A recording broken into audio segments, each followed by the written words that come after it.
As you probably know, Ireland has got one of the most restrictive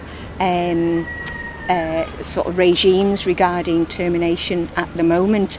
We're hoping that's going to change very quickly, but it has, you know, so we're quite a phenomenon. I actually had no realisation how barbaric the laws were, and that to think that a woman can die simply because she just needs an abortion, like, I mean, that is prehistoric, like, that is criminal, like, you know, and you know, and it needs to change, and it needs to change now. In the new legislation, a woman can be subjected to up to 14 years in prison if she performs an abortion in this country. This is an inherently flawed abortion bill. An abortion is not a solution to a woman who is 9 months pregnant and suicidal. It's a mental health illness and needs to be treated accordingly. We want to see protection for women, but we also want to see protection for the 9-month-old who's in the womb of that woman. This issue is more important than any other issue in Ireland.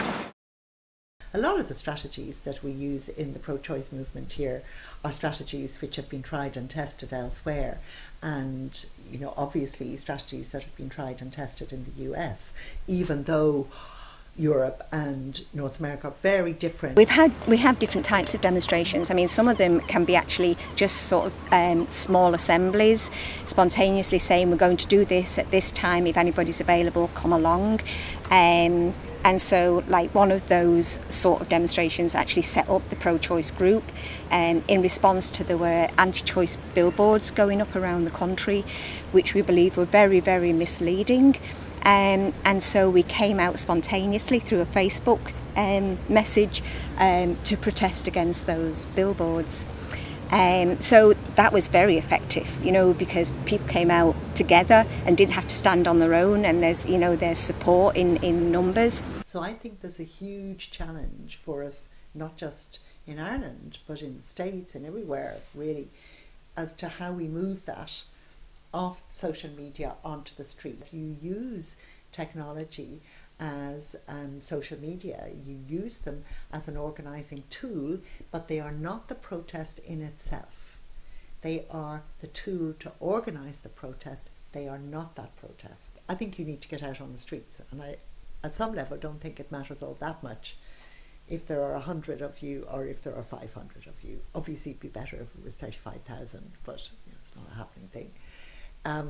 I think it's better to get out on the streets and make some noise, hold up the placards, make it very plain to the politicians and the media that people are angry, and have some photographs and have some cameras out there to draw attention to what the pro-choice side is saying. But it can be a space of complacency where you think that by signing up to things and by participating online that you're actually making the revolution. But I really do believe that we have to stay out there with more protest-oriented, more radical forms of action. So we have to create that sense, I think, of passion and of anger in many, many, many more people, so that it's not just about reading your Facebook page or tweeting or signing a petition online, that you've then got to translate what you have on social media, you've got to translate it into some kind of street protest, because unless you make that visible connection, politicians don't feel threatened, whereas politicians feel really threatened if there are just 50 of you outside the place where they're debating and discussing and legislating. They do feel under pressure. They do take note. The physical human body and the proximity of that body makes it a very real issue. Sometimes I think sometimes a successful protest is something I think that can tap into the moment, tap into the anger that people are feeling, and that people feel that by doing this that they are actually going out and making a difference, and I think that's important. You have to know what your aim is, make sure you've got good speakers that can address the crowd. Make sure that you advertise and build it, do all the press, all the media, all the contact work. Make sure you've got posters up all around the town, and then on the day, you know, you try and make it as high profile as possible, but you definitely try to have an aim. and the aim is normally for people to leave knowing that they're going to do something else after that demonstration, so it's not just a case of going back home and doing nothing. And it really is hard to keep up the momentum and get people out there regularly. So we had to decide that we would do rallies and photo opportunities and so on, even with just say 20 people or 50 people or 100 people or 300 people.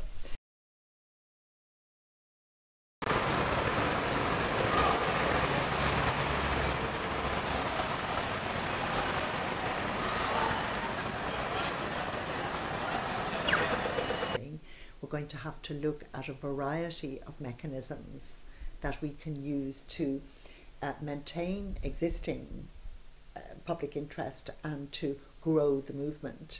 It's the anti-choice side that are getting their message up, and unfortunately I think the pro-choice side, we need to get our message out there a lot more, because if we don't sell our idea more, we're not going to win, and we're not going to get women the rights they need to stay alive, I believe that change comes from ordinary people, from people taking to the streets. I don't think it's just about convincing politicians or judges to make better decisions. I think we really have to force what we want onto their agenda, and that does mean getting out on the streets and putting them under pressure.